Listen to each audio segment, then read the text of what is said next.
we're pizza centric, right? So we've delivered forever, right? It used to just be pizza and Chinese, right? We were kind of the two players that if you wanted food delivered to your house, we were your go-to. And so, because of that, we had our own delivery infrastructure in place, right? So I employ my own delivery drivers.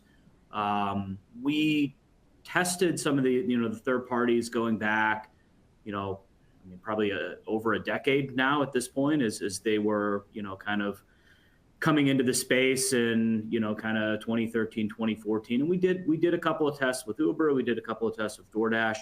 I think the challenge for us was always, beyond the fact that when they first came in, they wanted, 30% off the top. And you're sitting there going, I don't know what business you think I'm in, but this is the restaurant business and I don't have 30% to give you. So, beyond those conversations, for us, it was a lot about the comfort level around handing off part of your customer experience to whomever, right?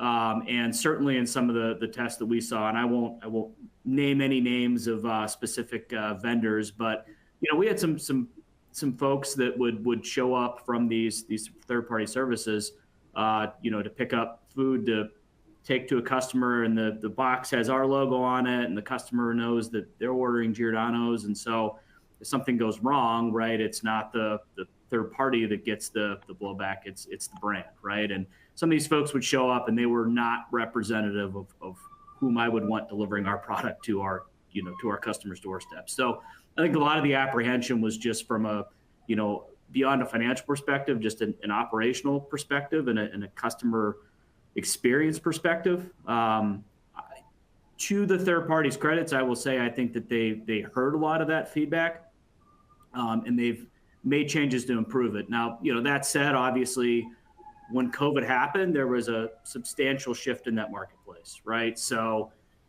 for us being pizza centric, again, going back to, I used to not have to compete against every other restaurant in the neighborhood because they didn't have delivery drivers, and, they certainly weren't probably willing to give 30 or 35% of their margin to these providers to do the services themselves. But, fast forward to COVID, and I think, you had two massive things happen, I think, that totally shifted the landscape. One, you had everybody obviously locked in their house, and dining rooms were closed across the countries. And this was the only way that, people that wanted restaurant or at least a restaurant food experience could get it.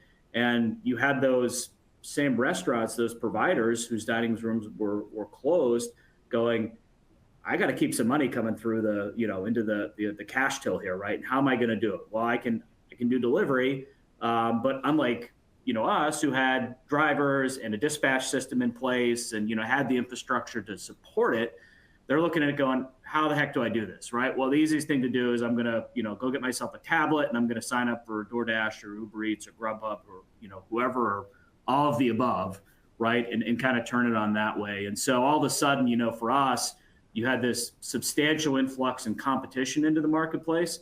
At the same time, you had this massive shift in consumer behavior, right? And so, what's been interesting to see is kind of as things, quote unquote, normalized, which, I think took longer than any of us thought was going to. I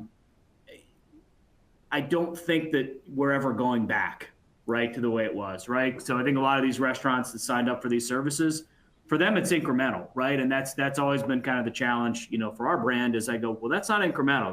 That's been part of my business for, the last 50 years, right? We celebrated our 50th anniversary last year. And I go, I've done this since the beginning of time. And so I don't look at it and go, hey, this is great. I'm adding 5, 6, 7% into my sales that I wasn't getting before.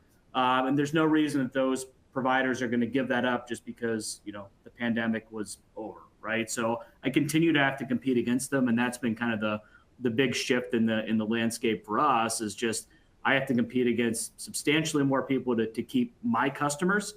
And I think also too, generationally, most of us probably remember the idea of, when you first had kind of online ordering, right? And the idea of like, why can't they just call the restaurant, right? Like, it's just so much easier. They can call, why do I need this website thing? And then everybody had to get online ordering. And now, the idea like, I have a teenager at home that, I mean, the idea of going to a website to order from, the restaurant's website to order the food is like, well, why would I do that? Like, I can just go to this thing and it's got everything right there. And there's, if I want sushi, I can get sushi. If I want pizza, right? So I think just the shift in the consumer behavior is why I look at it and go, well, it's not coming back, right? Like, we have a whole generation that, forget calling the restaurant. Like, they're not even going to want to go to the restaurant website through your online ordering portal. They're going to want to go to these third-party aggregators. So, I think that's been kind of the biggest challenge for us, and kind of the shift from historically how we viewed it to where we view it today.